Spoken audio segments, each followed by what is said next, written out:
How to fix Reset Control Center option not showing. Let's get started. First of all, launch your Settings app. Now scroll down, navigate to the option of Control Center. You're gonna get the option of Reset Control Center. In case you are unable to find this option, what you have to do is head back. Now navigate to the option General. Click on the option Software Update. If you find any updates over here, just update your phone software to its latest version. Likewise, head back. Now go to the main page of Settings. Navigate to the option Screen Time. Head over to the option Content and Privacy Restriction. Enable for this option.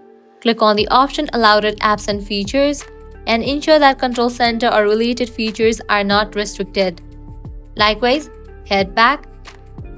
Go to the main page of Settings. Click on General. Click on the option Transfer or Reset iPhone. Click on Reset. Click on Reset All Settings and go through the process. Likewise, you can give a fresh restart to your device as restarting your iPhone will resolve temporary glitches. For that, quickly press and release the volume up button. Quickly press and release the volume down button. Hold the side button until the Apple logo appears. With this solution, you will be good to go. If the issue persists, it might be system bug or hardware problem. Contact Apple support or visit an Apple store for assistance. By following these steps, you should be able to resolve the issue of missing Reset Control Center option on your iPhone.